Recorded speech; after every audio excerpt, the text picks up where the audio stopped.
Your Excellency, the Governor of Rivers State, ably represented by the Honorable Attorney General of Rivers State, my Lord, the Chief Judge of Rivers State,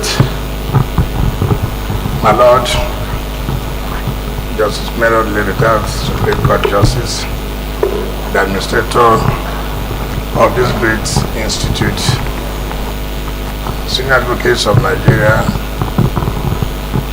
former members of the National Executive Committee of the that are here. I believe the chairman of the various branches, particularly that of the PortHarcourt branch, they are here. Serving judges and retired justices that are here. Chairman of the Young Lawyers Forum and members of the executive. Let me use the opportunity to introduce the General Counsel, which is like the Attorney General of the FCT, that's the General Counsel, and members of my team that are here, gentlemen of the press, ladies and gentlemen. I think this is my first official function outside my jurisdiction, and so I would like to thank the chairman and members of this forum for giving me the opportunity to be here today. When I got the invitation to attend this event, there was no role for me to play. And then I asked the General Counsel to reach out to the forum. He just wanted me to fly into PortHarcourt, and you know the cost without any assignment. And before I knew it, 2 days ago, I got to know that I was going to be the keynote speaker. I want to sincerely thank you for that. And this is my first time too of having a direct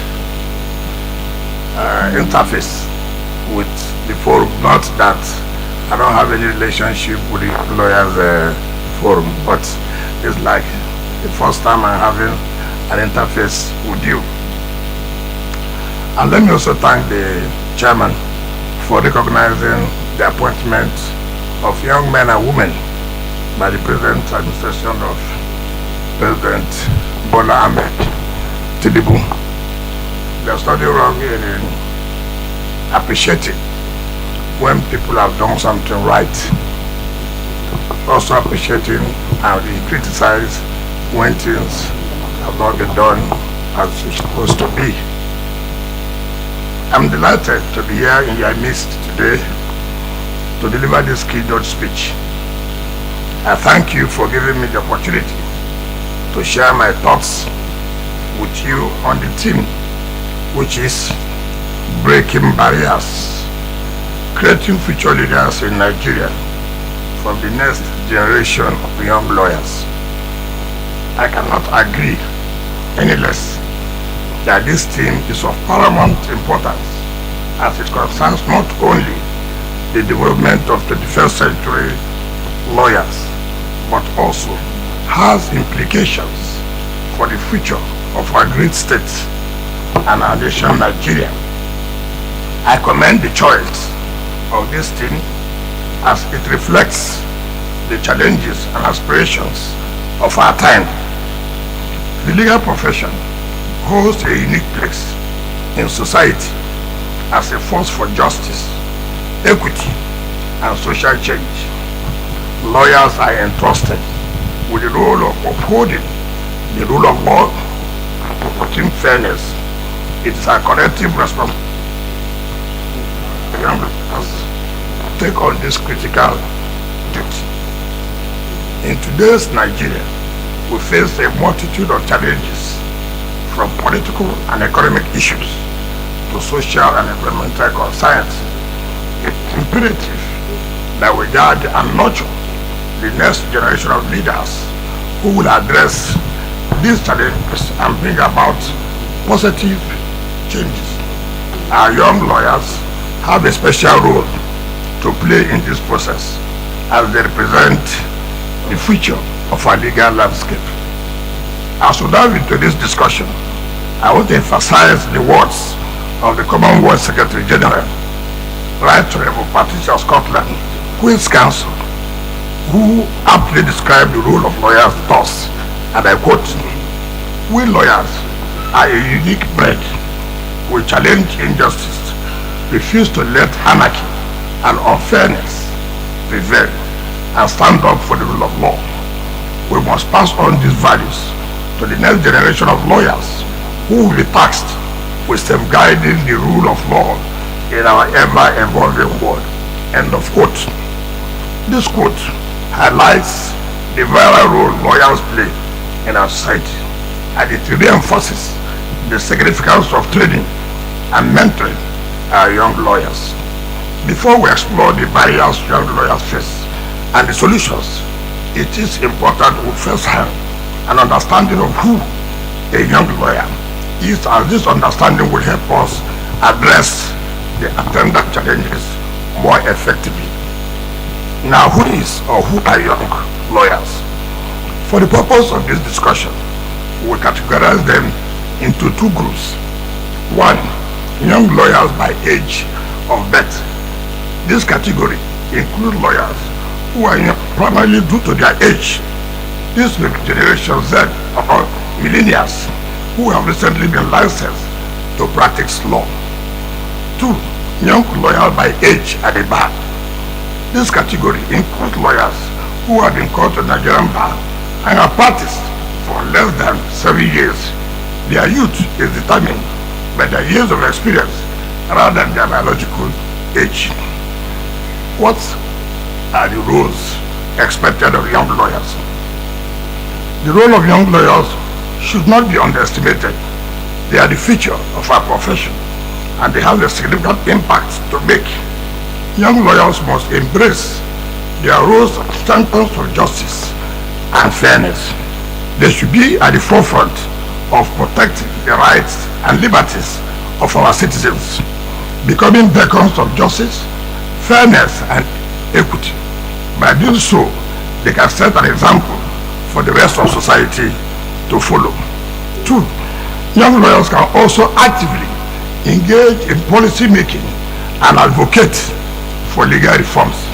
They play a pivotal role in shaping and improving the laws and regulations that govern our society. Their fresh perspectives and energy can drive positive changes, promoting transparency, accountability, and inclusivity, which are crucial qualities of future leaders.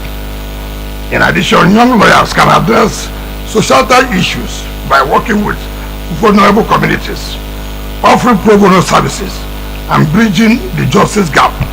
By doing so, they do not only create a culture of empathy, but also instill a sense of civic responsibility among future leaders, benefiting both Rivers State and Nigeria as a whole.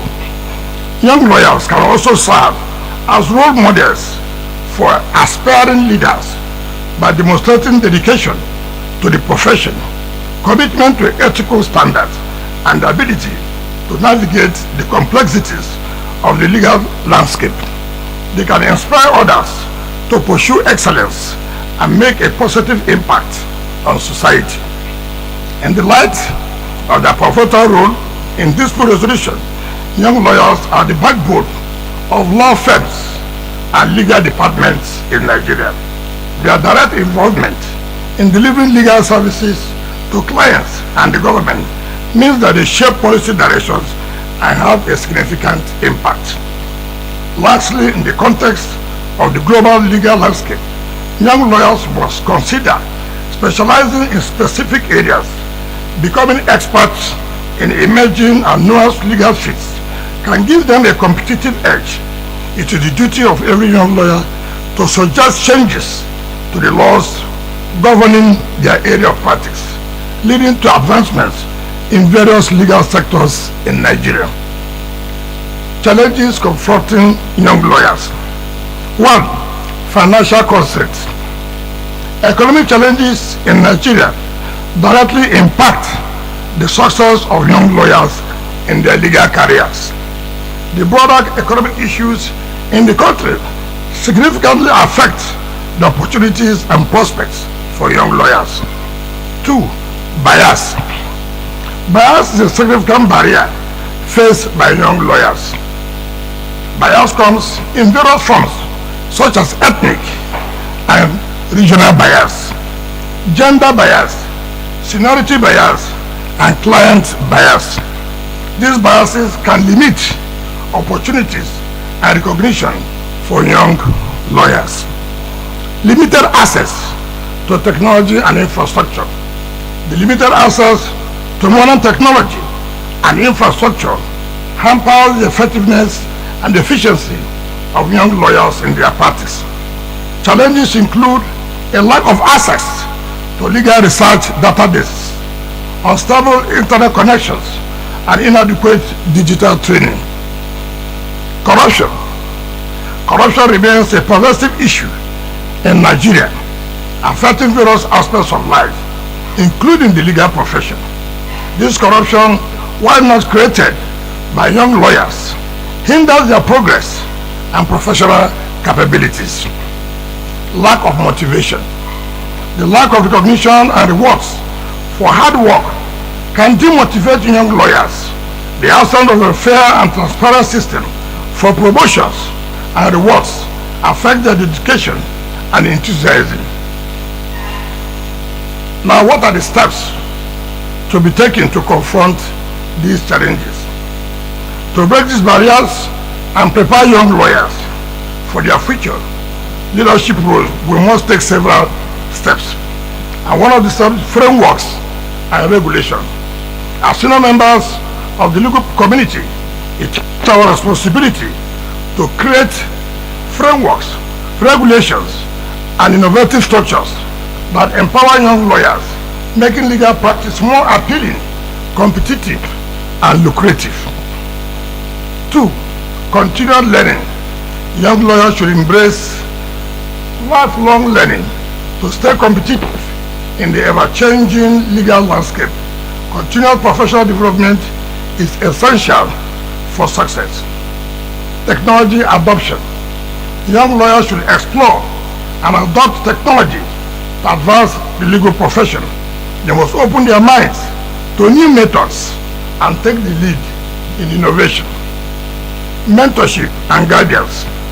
Seasoned legal professionals should take the time to mentor and guide young lawyers, passing on wisdom and experience to the next generation. Improve legal education. Legal education should be comprehensive, covering not only traditional subjects, but also emerging areas of law, technology, environmental law, and human rights. What is my stand and my conviction?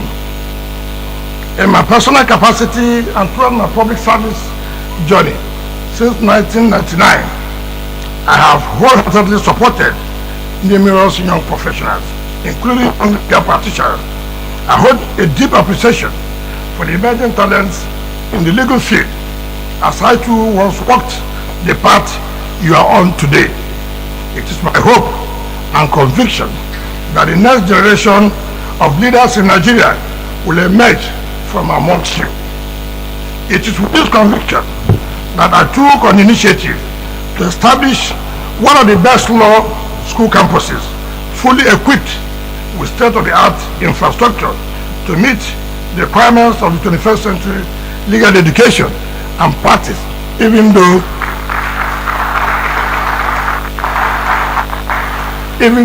disappointed each time I pass through that school. I feel so disappointed, and that's one thing I've always said. Those of you who do not have any appointment today, your opportunity to criticize those who have appointment, your opportunity to criticize government not being ready to do what they are supposed to do. But when you have been given an appointment, for you now to showcase those kind of capacities you think you have, you fail. According to the nature of the law school, the last meeting of the body of benchers, I said, I'm highly disappointed. Look at the money that we spent in that law school. Ordinary to cut the grasses, you cannot. Money was made available to you to make sure that you don't run back to federal government to say, look, we don't have money to run the activities of the school. We went ahead to even provide structures for you to rent out and make money to use it for the maintenance of that school. Go and pass that school now. You can't believe it. The point, ordinary law school, you can't take care of it. Now you are given a position as complicated as Nigeria. What can you do? Ordinary law school, you can't even handle. But you have opportunity to criticize those in authority. So take time and go to that law school and come back and see whether you will be happy. So it is easy for all of us to criticize those in authority. When I was the Minister of State Education, and ASU said we are going on strike, and the Vice Chancellor came, and then we met. I said, look, you are not Vice Chancellor, is not correct? He said yes. You are not part of government, is not correct? He said yes. Before you became Vice Chancellor, what were you?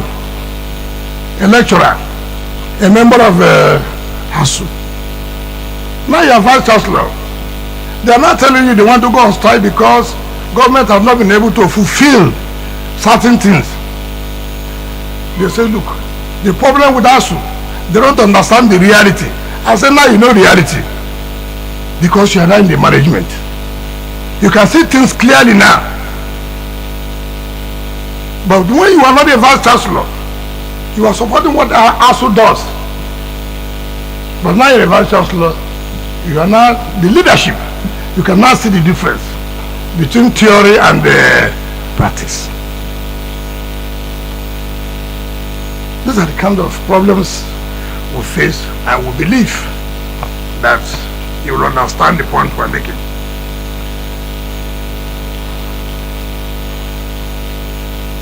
My commitment to supporting upcoming lawyers extends beyond education. I also champion the commencement and completion of the MBA PortHarcourt branch secretariat, which will provide the state of the art, but I don't know what condition it is today. I don't know what condition. My thinking was that if you provide it for them, sometimes it will earn revenue for them and then run the activities of the bar without running back to government every day. One boss, one this, one that. I don't know whether that is the case now. As young lawyers, you have to learn and know that it is our responsibility to see that we carry out some of these things in a way that people will appreciate.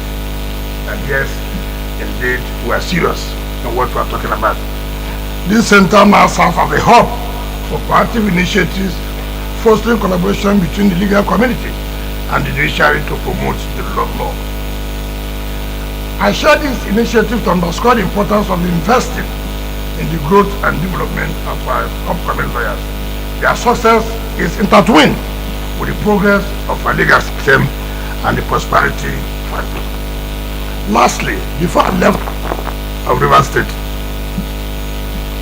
I had to meet with some of my friends and say, look, knowing the financial constraints, how difficult it is for young lawyers to grow, what can we really do to assist? And my friends and myself, we put up what we may call in the next few weeks, where we invite senior members of the bar procedure.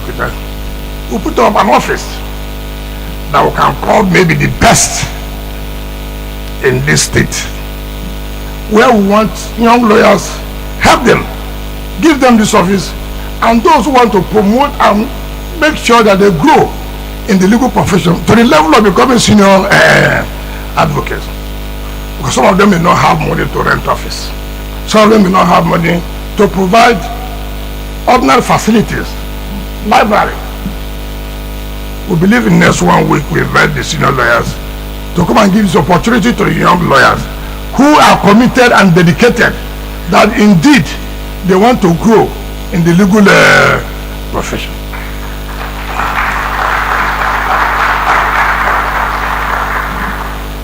I want to thank you for this opportunity, and I want to thank you for your attention, and know that this time around I'm no longer a governor as a governor. I'm now subordinate to a boss, and before I can come here and stay as I want, but now it's no longer the case.